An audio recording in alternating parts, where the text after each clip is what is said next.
Welcome, everyone. I'm excited to be here with Rolf Gates, and for a myriad of technical reasons, we have a very short time with Rolf. We only have a few minutes, so we're going to hop right into our question.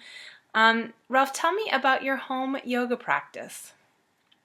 Well, right now, I guess in terms of the supporting people in their practice, the first thing I like to say is that when I think of my practice, it's organized around my home practice. I go to class and I go to workshops and trainings and what have you, but all of those are in support of my home practice. My home practice is kind of my home base, and then I use everything else to support that. So that's how I see it. I don't think of it as I think of my home practice as being, how I kind of take care of myself and get myself ready, for my life, for my day. In terms of what I do, I ascribe a priority to something. So right now, the priority in my practice is meditation, and so I generally do the number one thing first thing in the morning. I literally make coffee the night before, and there's like a little timer that goes off. So when I get out of bed, there's something waiting for me, and I have my cup of coffee, and then I meditate. This is the first thing I do in the morning, and I tend to whatever my priority is for my practice at the time. And it changes over the years, and I like to align my practice with kind of the priority of my life. And so the priority of my life right now is being a husband and a father, and meditation is how I deal with the challenges that come up for me, mostly just the programming I had as a kid growing up, and being aware of how that programming is affecting how I'm understanding the moment I'm in, and meditation gives me a chance to both to bear witness, to reflect on the mind as opposed to react to it, and then also to make better choices than I was taught growing up. And so the priority in my practice matches the priority in my life. I feel as though that alignment is a big deal. And then in terms of the other thing I can say in the short amount of time I have is that you got to keep it fun,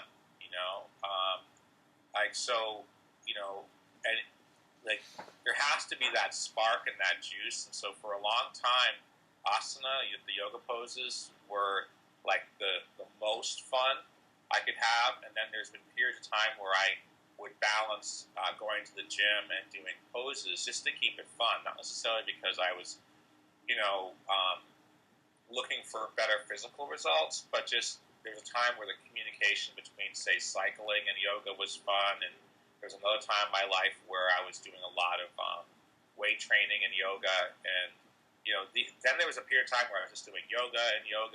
And the last 4 years, it's surfing and yoga, and I pretty much split up my physical practice in half. I try to do 3 or 4 days of yoga, and then 2 or 3 days of surfing, and then flip it the next week, just to keep it fresh and fun and challenging. I think that we can get into ruts. So this idea of being willing, there's a phrase in the Tao Te Ching, which is true steadfastness seems changeable. And so to me, being steadfast in your practice is keeping it fresh and being willing to try new things and learn from new teachers. And you're steadfast, but the expression of that steadfastness is changeable, and we're not rigidly attached to form. And so that's really what I can say. I think that in terms of being challenged, if it's really hard, maybe try something. May go a different path. Maybe you're beating up against a wall. And so we can ride. Another analogy is that you get to a river and you find a canoe, and you get in the canoe and you cross the river. When you get to the the next bank, you can be really attached to your canoe and try to pick up your canoe and carry it with you across the land, and that can get really hard. And eventually, you have to just drop the canoe and walk, because you got to just trust that when you get to the next river, there'll be another canoe. And I think that we we find a practice and it works for us so well, and we kind of make an identity out of it, and then we kind of carry that canoe around with us, and it makes it hard for us to receive the new stuff, So for me, a lot of how I stay fresh and enthusiastic about my yoga practice is I let my yoga practice be diverse, just like you want your diet to be diverse, you know. Mm-hmm. And so these days, meditation is my priority. I will say two things about meditation. What I love about meditation these days, I love that for the first time, I'm a vinyasa teacher. So about 20 years, I've been in a world where you need basically a lot of physical capacity and athleticism to be a part of what's happening, you know, where I am, like the vinyasa world. And I love a practice that if you can sit still or lie in a hospital bed, you can do meditation, you know. And I love that about meditation. I love the economy of it. There's no you don't need meditation clothes. You don't need meditation paraphernalia. I love the sheer simplicity of the practice itself. You know, you don't have to go anywhere. You know, you can just. I set a timer and I'm meditating. You know? The other thing I love about it is that it's so elegant. If you think about what stands out about the human being, right? It's like this big brain we have. You know, it's not our jumping ability. You know, we're not cheetahs. We're not sharks swimming through the ocean. We have this big brain, you know. And I love that meditation is really about understanding what's possible with this big brain of ours. That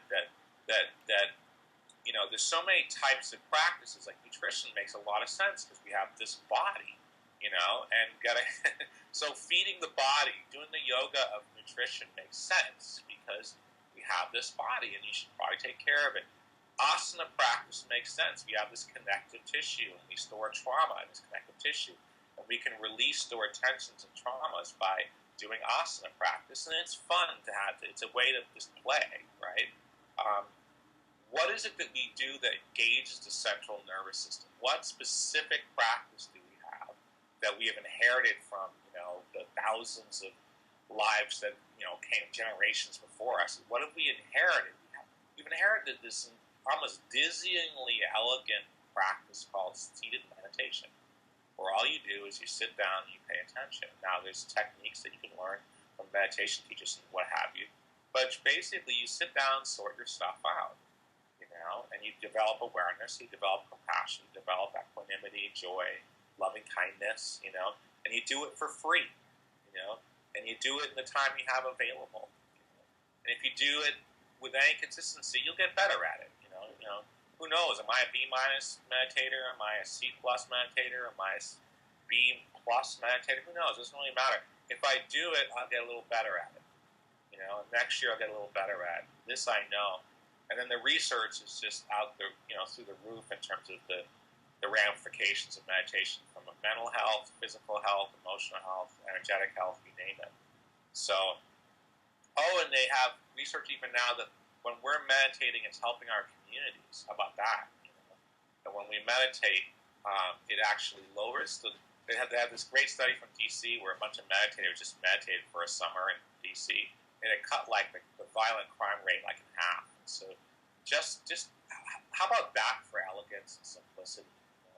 We can lower the crime. We can be crime stoppers. We can be crime stoppers by meditating. You know? By taking care of our stuff, we can help others with theirs. How about that? I love it. So that's what I got for my home practice. Thank you, sir. Thank you for spending a few minutes with us. And for all of you listening, if you want any more information, website's rolfgates.com, isn't it? Yeah. And I'll be back if Laura's doing anything. I'll be back longer when we have the time. So fabulous. Thanks, Laura. I will check you out next time I have a program, to be sure. Thanks for joining us.